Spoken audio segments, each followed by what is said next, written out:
I fell in love with a guy who is 20 years younger than me. I met him in a circle of mutual acquaintances. I look young, sometimes I get flirted with by younger men, so I tell them how old I am right away in conversation. For some it is sobering, for some not so much. But I dated a man 7 years younger than me for 4 years. I had to leave him, as the age difference prevented me from understanding the motives for his actions, or maybe just not my man. But back to my life story. We started talking all of a sudden about everything, and I felt amazingly good. I remember that night I wrote a poem for the first time in 20 years.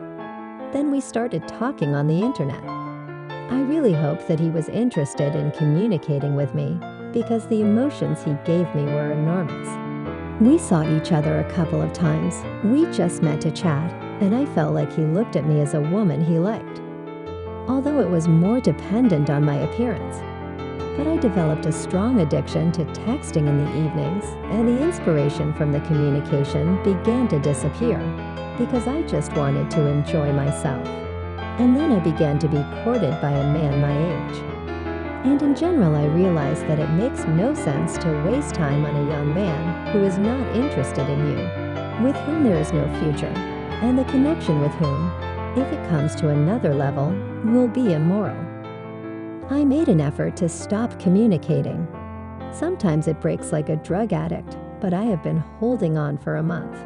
There is no such thing as an ex-convict. I knew a man who served time for a felony for murder.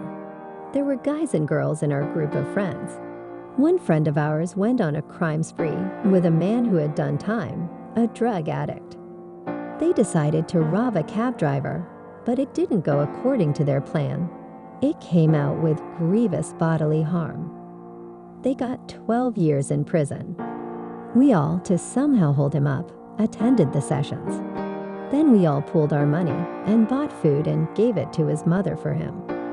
We wrote letters, sometimes to each other and sometimes to each other. More often he wrote to me, since my first crush and I was his love. He wrote me about his situation, and then, when he found out that I was pregnant, he insulted me by saying that I was so available. I then stopped writing to him, and he spent a month asking forgiveness, then corresponded, and all of our company and me. So it was 1.5 years. I gave birth to a boy. He occasionally wrote to me, asking me what kind of mother I was, and everything in a negative tone, that I was a loner. I stopped communicating with him. During this time, it turned out that many from our company did not write to him anymore. He gave his address, those who had served time with him. A couple of them wrote to me. I had to write him again to get them to stop bugging me. It didn't work. Now both he and those two, his cellmates, were sending letters. I was nervous. Then I let the situation go. There was a childhood and adolescent friend. Then he stumbled. We all believed it. We understood. We helped him somehow. But he got cheeky, got personal, and got his cellmates involved. He offered himself, saying all kinds of nonsense to wait. He only believed that I was alone and that no one needed me. He began to convince me of this. I had a boyfriend at that time. He initially left me with my son, but after some time he came back and took us in. My friend, ex-boyfriend now, served 8 years and got out for good behavior. When he got out, he came to us and hugged us for some reason. Had a fight with my boyfriend at the time about it. My boyfriend became my husband, and we have been together for 22 years. We have 2 children. My ex-boyfriend lived in the same town, and we met 5 times during that time, when I visited my parents in the district. This year, I was at my parents'. My brother came by, called, saying that he came and called. I told him to say that I was not here. I left. Why he does that, I do not know, and I do not care. Not married, no kids, lives with a woman. And I think it's good that God took him away, even if he was a friend. But he showed himself ungrateful, and I did not have time and did not manage to screw up my head. they are completely different people. I stopped believing that there were good men. I have a friend, or rather, already had one. We met when we were 22 years old. Now we are 48 years old. We met him, let's call him Alexei, for 2.5 years. We never had intimate relations at that time. I did not want to, because as a man, I was not attracted to him. I always called him Alexei the girlfriend as a joke.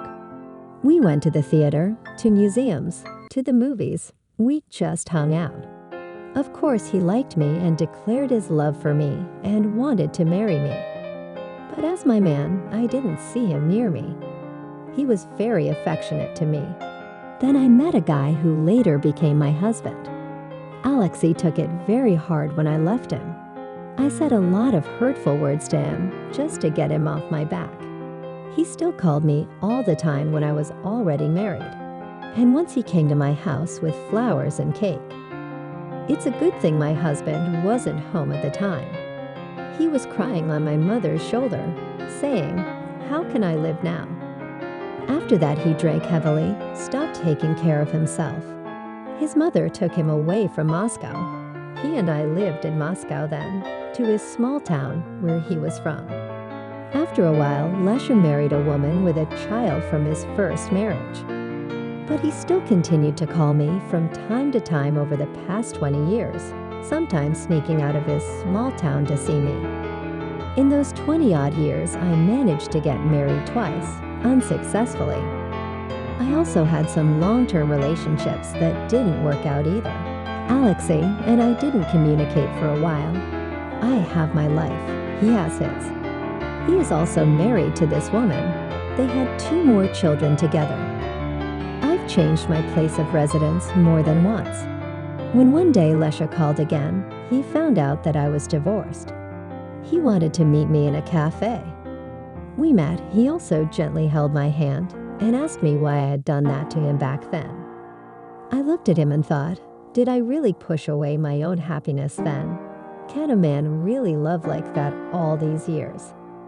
And then it seemed to me that no one had loved me like that except me all those years. We broke up. Then sometime later he called me and told me that his wife found our correspondence and he deleted me from his phone.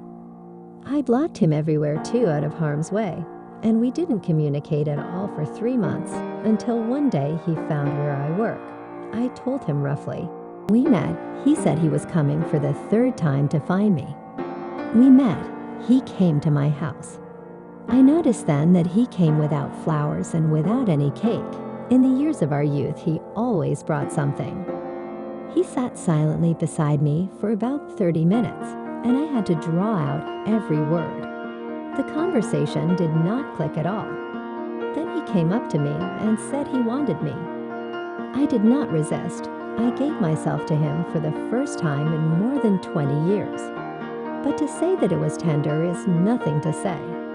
He somehow did his thing, got dressed and left, saying, like, why did we do that? I was in shock for 2 weeks after that. Not a single call from him after that. Now I am calm, but the thought of how I did not recognize this man for over 20 years does not give me peace. That Alexei and Alexei now, these are 2 different men. Or maybe it was just revenge.